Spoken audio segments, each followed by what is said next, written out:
Muito boa noite. Dentro de mês e meio aproximadamente, Angola assinalará a primeira das grandes etapas concretas, sublinho, concretas, para a construção de um Estado de características democráticas, capaz de lhe proporcionar o desenvolvimento das suas incalculáveis potencialidades e de situá-la no lugar a que tem direito não só no contexto da África Austral e do continente africano, como à própria escala mundial.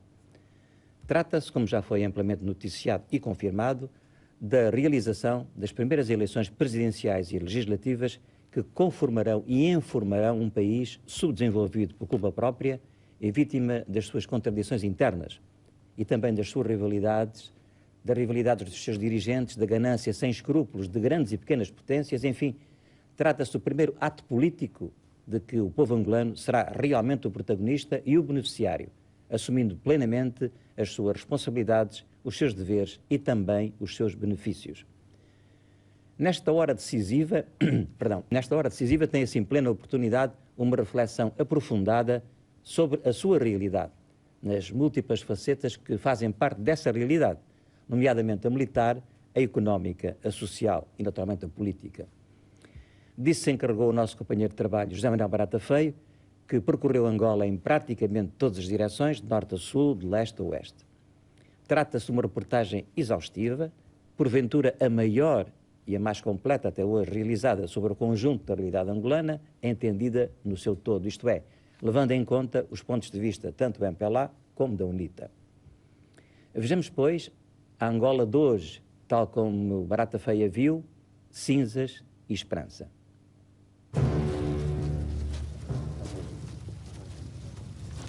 Arredores de Huambo, ex-Nova Lisboa, no centro de Angola.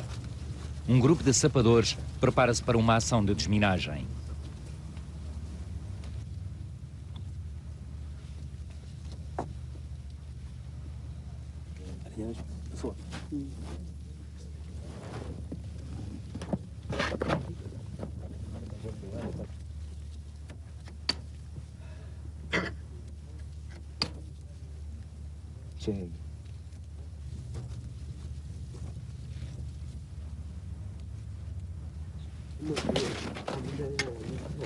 Os soldados de camuflado pertencem às FAPLA, as Forças Armadas Governamentais. Os soldados de farda lisa pertencem às FALA, as Forças Armadas da UNITA. Combateram-se uns aos outros durante 16 anos, tantos quantos os da Guerra Civil. Hoje, acertaram o passe pelos acordos de paz assinados em Portugal a 31 de maio de 1991 e, juntos, desminam o país que eles próprios haviam minado. Uns contra os outros, parte da mesma equipa, agora.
Esta é uma mina antipessoal ou é uma mina anti-tanque?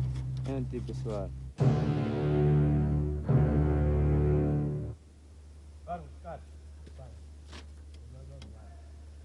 Vamos todos para trás. Vamos.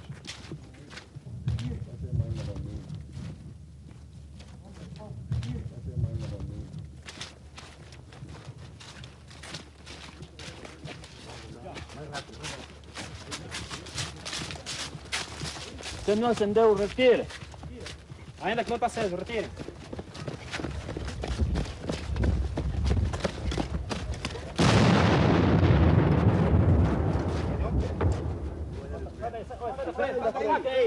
A placa aí.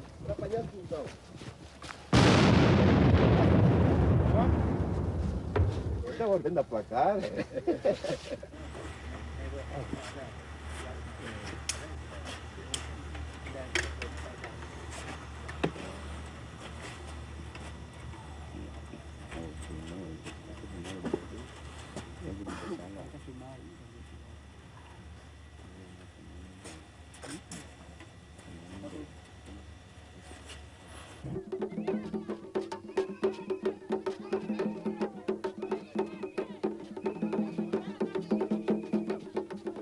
Angola festeja o pós-guerra com a secreta esperança de poder em breve festejar a paz. A paz, palavra mágica, a tanto esperada, palavra para batizar o Carnaval de 1992. É claro que continua a haver angolanos a morrer, vítimas de emboscadas, de minas, vítimas dos incontroláveis que sobram sempre de todas as guerras e não conseguem aprender a viver em paz.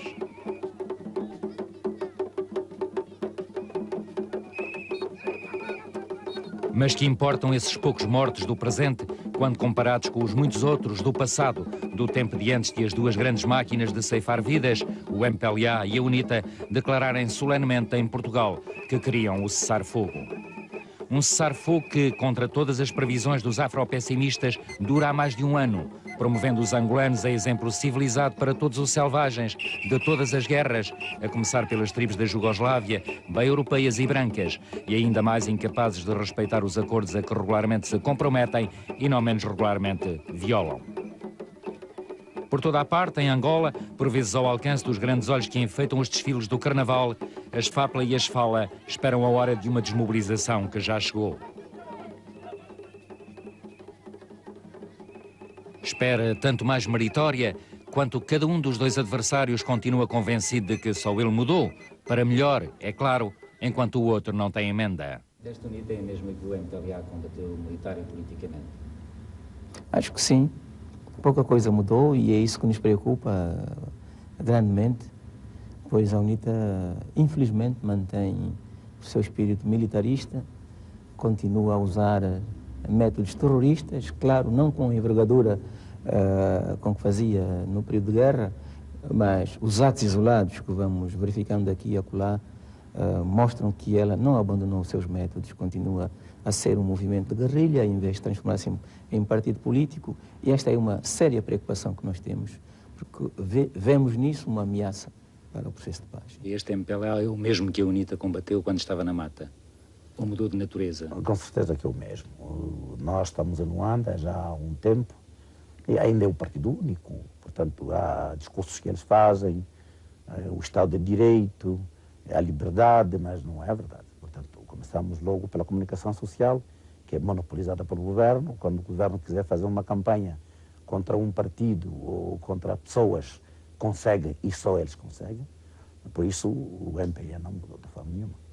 Eu acho que o que mudou em Angola foi especialmente a alteração do pensamento político. Designadamente o seu? Eu diria do MPLA. Também a UNITA não pode ser a mesma porque o caráter militar desapareceu, sobretudo porque desapareceu o inimigo que era o cubano, que era o russo, desapareceu. Tudo isto faz com que a UNITA tenha de trabalhar muito para manter a sua coesão, para se adaptar à nova vida. Logo, a UNITA não é a mesma. As circunstâncias não permitem que a UNITA seja a mesma. A tropa de artilharia encontra-se em preparação para o almoço.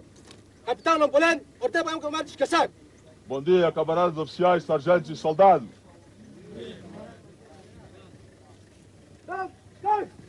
Capitão da segunda brigada aqui, artilharia. Nos acantonamentos, de onde de vez em quando desertam soldados armados, também nunca deles, mas sempre do outro, juram o MPLA e a UNITA, nos acantonamentos a vida corre assim todos os dias, ou pelo menos nos dias em que se sabe que os jornalistas vão chegar. Os acantonamentos das FAPLA são à imagem e semelhança da doutrina militar do ex-bloco do leste, um corpo estranho em terras de África. Armamento pesado, uma disciplina de fachada, um deixa-andar que reflete o estado de espírito da tropa.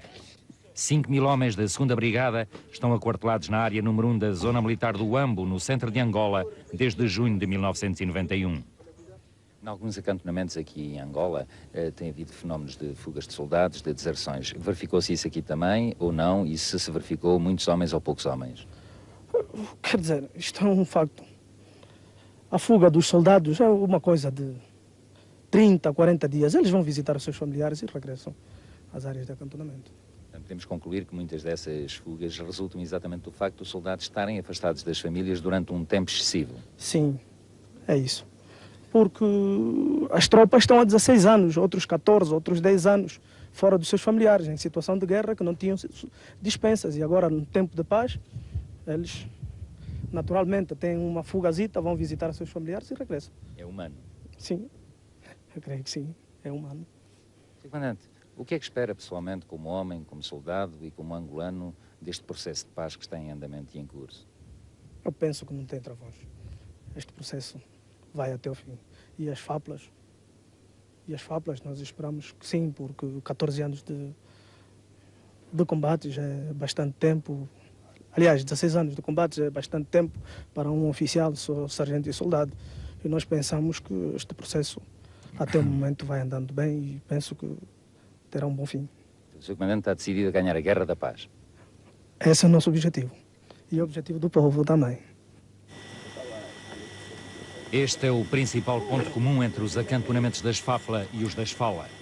Os militares de ambos os lados estão manifestamente fartos da guerra. Com maior ou menor convicção, maior ou menor capacidade para se exprimir, os homens, soldados e oficiais, dizem todos a mesma coisa.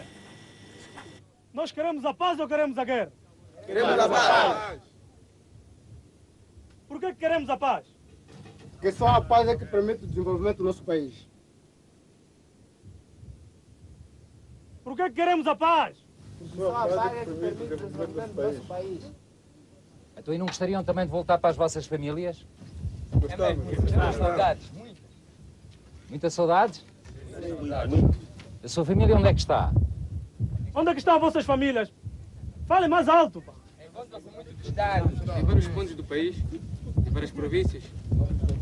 Nós temos 18 províncias no nosso país e aqui há uma comunidade de elementos de distintas regiões, Cabinda, Cunene, Mochico, Malange, enfim. E esses têm muita saudade para que no futuro encontrem as suas próprias famílias. A sua família onde é que está, Sr. E a Capitão? província neste momento encontra-se na província do Bengo. Há quanto tempo é que não a vê? Há quanto tempo que não vejo? A sua família? Provavelmente há 7 anos. 7 anos? 7 anos. E camarada soldado, há quanto tempo não vê a sua família? Desde 77 que eu entrei na tropa.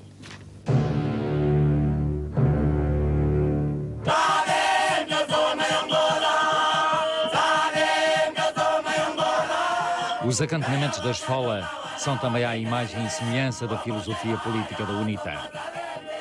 Peixes a nadar no meio da população, bem de acordo com os princípios maoístas da guerrilha em que Jonas Savimbi se inspirou outrora, aldeias no meio de outras aldeias, talvez apenas um pouco mais e melhor organizadas.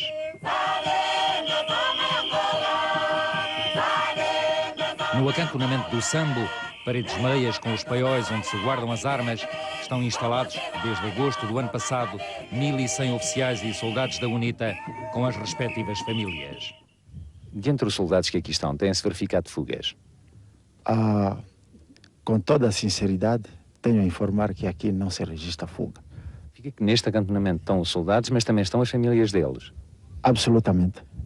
O Sr. Coronel pensa que esse elemento é um elemento decisivo para que não tenha havido deserções e fugas como se verificaram em outros acantonamentos? Pelo menos eu digo que, em termos de moral, isto está a permitir e facilita com que o soldado, portanto, mantenha-se no acantonamento. Por quê? Se a senhora não estiver aqui presente, primeiro, o moral baixa.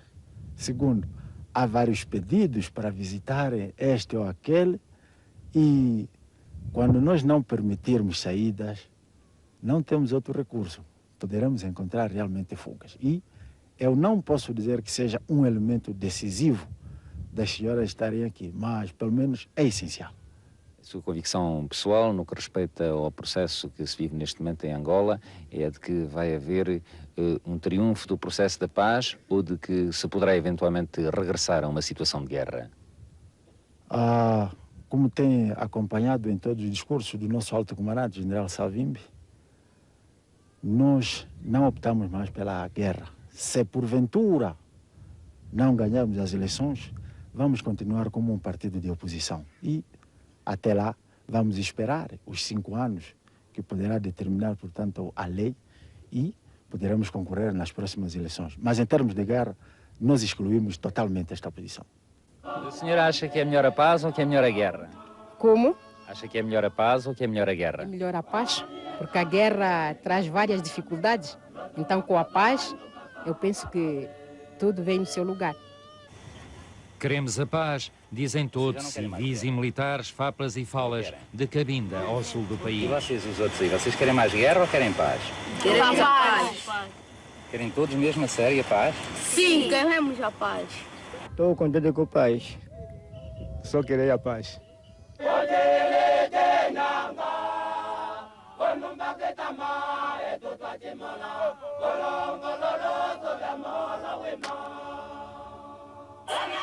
À semelhança do que acontecia nas suas bases militares durante a guerra, a mobilização social e política levada a cabo pelos grupos de animação da UNITA é suposta ajudar a suportar a monotonia dos longos meses de acantonamento, onde os problemas que existem são de outra natureza. O maior problema que nós temos aqui é a questão alimentar. Nós debatemos com problemas alimentares de forma que aquilo que o PAM, que é o Programa de Alimentação Mundial, nos fornece aqui nesta posição, nunca nos chega, já que, além da tropa, temos que contar com as famílias. E, sem sombra de dúvida, que o efetivo das senhoras até é mais elevado. Agora, seria desumano a tropa comer e as famílias não comerem. Como se a geografia pudesse ser cruel ou irónica, um dos símbolos da Angola perdida, a Angola da abastança, fica exatamente a meio caminho entre o acantonamento da Esfola, no Sambo, e o acantonamento da Esfapla, no Uambo, acantonamentos onde os angolanos só podem sobreviver graças a uma caridade internacional que se manifesta com parcimónia. 8 de serviço, 1 ausente. Dá licença que manda descansar. Manda descansar. Descanse, iris. À vontade. Das duas máquinas partidárias de fazer a guerra, está a nascer o futuro Exército Nacional de Angola, as FA, Forças Armadas Angolanas. Os oficiais generais e superiores foram formados no Uambo por instrutores teoricamente portugueses, britânicos e franceses, embora na prática só os portugueses tenham atuado. A organização e o modo de recrutamento da escola refletem o equilíbrio das forças político-militares em Angola. Este comando está constituído, de princípio, por indivíduos vindos da Esfala e por indivíduos vindos das forças do governo. Portanto, este comando está assim constituído. Quantos oficiais é que foram formados neste primeiro curso? Portanto, foram formados 50 oficiais, dos quais 25 vindos da Esfala e 25 vindos da Esfapla. Para todos. Esquerda. Neste momento, todos os cursos de formação de oficiais e sargentos estão já concluídos, embora falte dar ainda alguns passos substanciais, designadamente no plano da logística, para que as Forças Armadas angolanas se tornem, de facto, operacionais. Por outro lado, como os caminhos da paz são difíceis ou, pelo menos, sinuosos, também aqui se adivinham conflitos de interesses, não entre os militares angolanos, mas quanto aos objetivos políticos e económicos dos 3 países encarregues da formação das FA. Como é que se explica a pouca participação ou o pouco envolvimento da França e da Grã-Bretanha nesse processo, contrariamente àquilo que em princípio estava estabelecido? E eu penso que a França e a Grã-Bretanha darão uma participação mais ativa em fases mais adiantadas deste processo. Eu penso que isso deve se prender com o relacionamento entre Portugal, a França e o Reino Unido. Eu penso que eles apresentaram um programa de conjunto à CCPM, aos partidos, ao governo e à UNITA, que nós aprovamos. mas estou em crer que não é esse programa que está a ser aplicado. E logo, entre eles, há certas fricções, mas quero crer, não posso falar em nome da França nem em nome do Reino Unido, preferiram recuar um pouco. As perspectivas da França e da Inglaterra ou do Reino Unido em relação a Angola não serão mais perspectivas comerciais no plano militar, num futuro próximo, perspectivas que Portugal obviamente não pode ter, até porque não tem indústria militar? Bom, também não vamos formar um exército sem armas. É preciso formar o exército com as armas. É preciso que eles treinem a manejar as armas. Essas armas têm de aparecer. Não vamos ter um exército formado que depois não tem armas. Senão não é exército para a defesa da integridade territorial. É por isso mesmo que a participação da França e do Reino Unido são importantes. Há de facto um papel menos visível do Reino Unido, da Grã-Bretanha, da França neste setor. Isso tem a ver um bocadinho com a maneira como se constituiu a assessoria das Forças Armadas. Ambas as partes solicitaram Portugal, a presença de Portugal, e depois cada uma delas indicou outro país. Portanto, o governo indicou a França, a UNITA indicou o Reino Unido. Daí que desde logo foi reconhecido, eu lembro que o Reino Unido disse logo, quando aceitou, o Reino Unido foi primeiro logo na aceitação do seu papel de assessor, disse logo que aceitava com a condição de Portugal assumir o papel central. A França demorou mais tempo. A França veio mais tarde, veio já depois do processo iniciado. E veio, sobretudo, vieram com menos gente. Tem menos gente. Tem tido 1, 2, 3, às vezes 3. Ora, Portugal empenhou-se aqui seriamente. Uma vez que tínhamos de começar a assessorar as novas Forças Armadas, trouxemos gente, aliás, como sabe, até do ponto de vista militar, um dos mais antigos generais e mais prestigiados em Portugal, que é o general Tomé Pinto, para desfiar esta missão. E, portanto, nós investimos aqui. O papel de Portugal tende a ressaltar.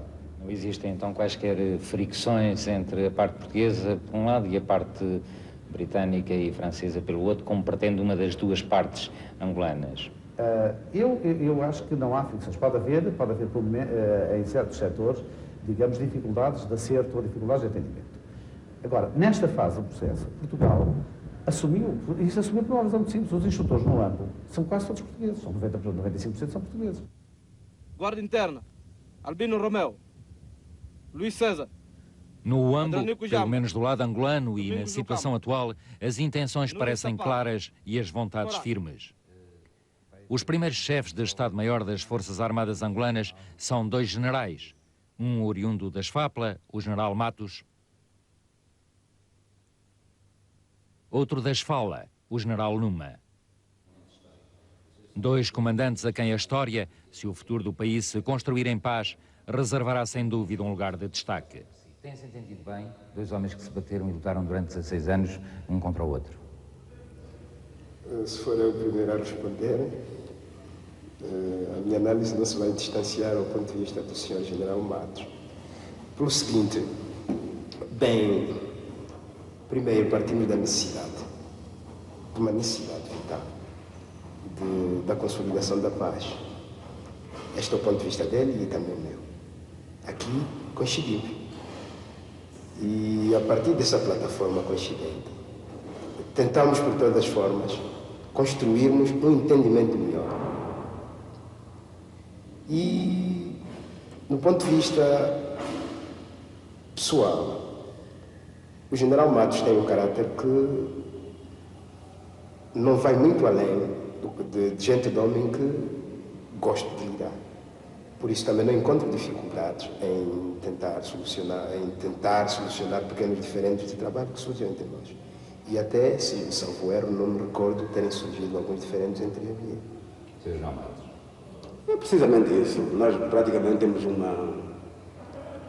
uma relação já familiar e que às vezes é mal interpretada pelos políticos. Assim, seria difícil hoje, com dois oficiais generais que são e comandantes das Forças Armadas angolanas, colocar um contra o outro? Seria difícil? Com certeza que seria. Nós somos oficiais que, durante esta guerra, participamos praticamente em toda ela, desde que ela iniciou até o seu fim. Eu num lado, o Sr. General Numa no outro lado. Conhecemos os sabores da guerra, as dificuldades que passamos, perdemos muitos companheiros na guerra, assistimos a cenas horríveis durante a guerra e hoje, quando nos relembramos desses acontecimentos, lamentamos que o nosso país tenha sido envolvido nesta guerra. E já fizemos uma promessa que a nós ninguém nos leva para a guerra outra vez. MPLA e UNITA são, para eles, coisas que pertencem a um passado militar que não renegam, é certo, mas que pouco conta já, num tempo em que se procura, de facto, pensar em termos nacionais. Vai haver eleições em Angola em setembro. O Sr. General tinha como corpo de origem a Esfala. Se as eleições forem ganhas pelo Presidente José Eduardo Santos e pelo governo saído do MPLA, o Sr. General executará todas as ordens que forem dadas. Eu sou militar e fiz o compromisso de defender a integridade territorial, as populações e a Constituição que resultar das eleições livres. Seria errado do meu lado estar contra a vontade do meu povo. Exatamente a mesma coisa. Nós juramos perante o nosso povo, perante a nossa pátria, que cumpriremos rigorosamente com aquilo que ficou estabelecido nos acordos de paz. Subordinaremos-nos a quem ganha as eleições. O órgão que tem por missão coordenar e controlar no terreno a aplicação dos acordos assinados em Bicesse é a CCPM, a Comissão Conjunta Político-Militar, composta pelas duas partes angolanas e depois pelos norte-americanos e ex-soviéticos, encabeçados pelos portugueses. Da atuação da CCPM, todos em Angola dizem agora mundos e maravilhas, do comum do cidadão aos mais altos dirigentes políticos. As partes angolanas estão contentes com a CCPM, pelo menos é o que dizem. A CCPM está contente com a atuação das partes angolanas. Bom, digamos, a CCPM, eu não posso falar pela CCPM, digamos, a parte portuguesa da CCPM, que eu represento, posso dizer que estou contente com as partes angolanas, sobretudo neste momento.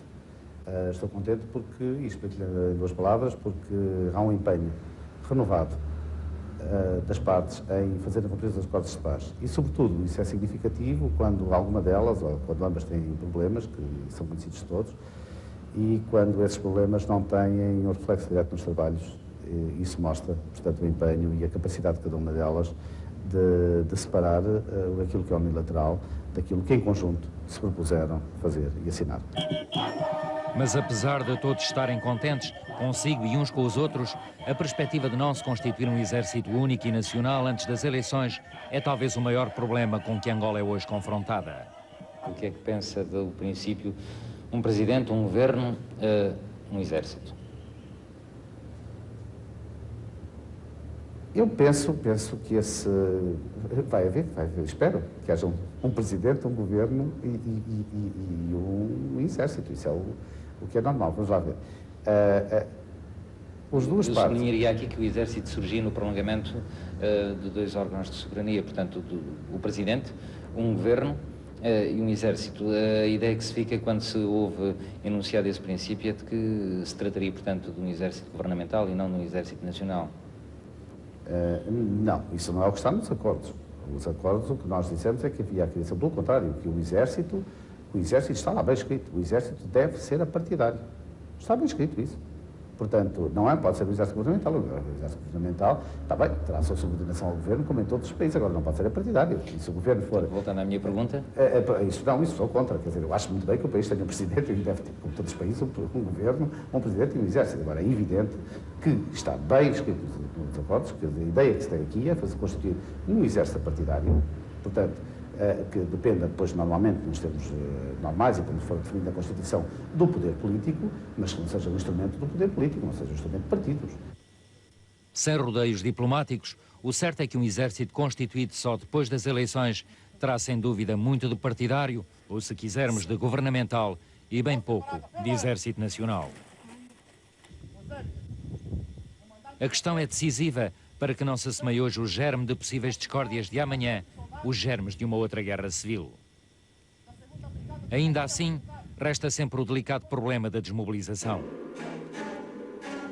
A mais de 100 mil homens, durante uma década e meia habituados a matar, têm agora de ser oferecidas condições e garantias de reinserção social.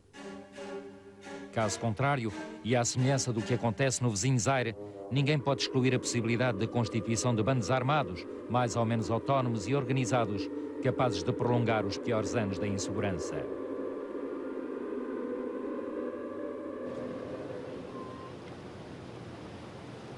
Num cenário feito de ruínas e de retrocesso económico e social, a irrupção em Angola, de modo contínuo e permanente, de uma terceira força armada, o banditismo, que nenhum governo controlaria, seria não só o fim de todas as esperanças, mas também e sobretudo uma hipoteca do futuro. Uma hipoteca tanto mais viável quanto o turbilhão de destruições e a miséria com que no presente é feito o cotidiano de Angola são fatores propícios para que se gerem novas misérias e novas destruições.